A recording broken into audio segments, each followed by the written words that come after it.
বাঁধাকপির একটা খুবই টেস্টি রেসিপি। বাঁধাকপি কেটে রেখেছি, ভেজানো ছোলা,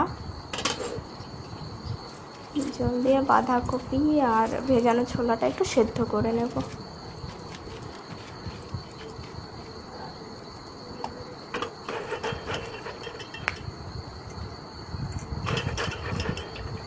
অনেক সময় হয় কি, বাজার থেকে বাঁধাকপি নিয়ে আসলে অনেক সময় বাঁধাকপিটা সবজিতে ঠিকমতো সেদ্ধ হতে চায় না, তাই আগে থেকে এরকম করে একটু সেদ্ধ করে নিলে সবজিটা খুব সুন্দর হয়। কড়াইতে তেল দিলাম, ফোড়নে দিলাম 5 ফোড়ন, দিব গোটা শুকনো লঙ্কা,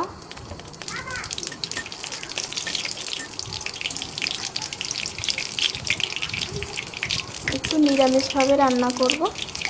দিয়ে দেব আদা বাটা,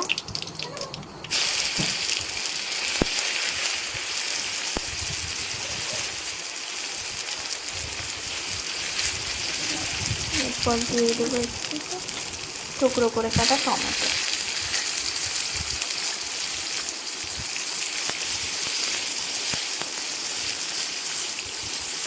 টমেটোটাকে একটু ভালো করে ভেজে নেওয়ার জন্য একটু দিয়ে দেব লবণ, তাহলে একটু তাড়াতাড়ি ভাজা হয়ে যাবে।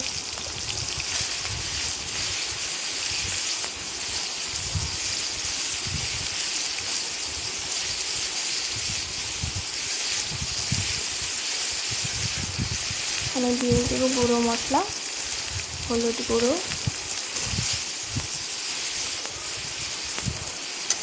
এরপর দিয়ে দেবো একটু ধনে গুঁড়ো,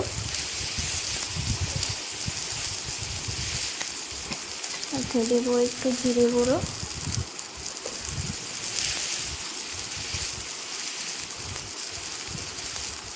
ভালো করে একটু ভেজে নেব। আর একটুখানি দিয়ে দেবো চিনি। বাঁধাকপিতে একটু মিষ্টি মিষ্টি ভাব থাকলে ভালোই লাগে।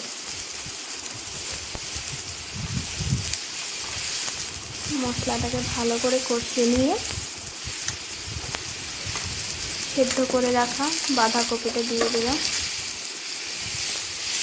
একসাথে ছোলাগুলো আমি সেদ্ধ করে নিয়েছিলাম।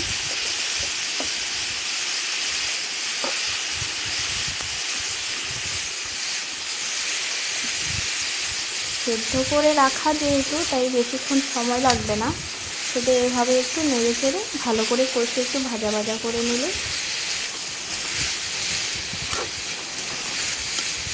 কিছুক্ষণ এভাবে ভাজা ভাজা করে নেব। আর একটু সামান্য লবণ দিয়ে দেব স্বাদ মতো।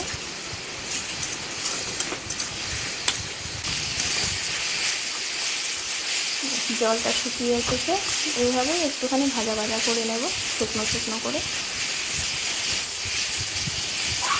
কোনো ঝামেলা নেই, খুবই সহজ রান্না, খেতে কিন্তু খুব ভালো লাগে।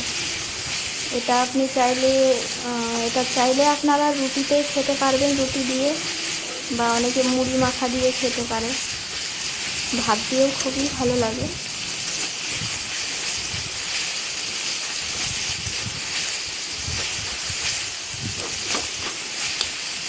হয়ে এসেছে।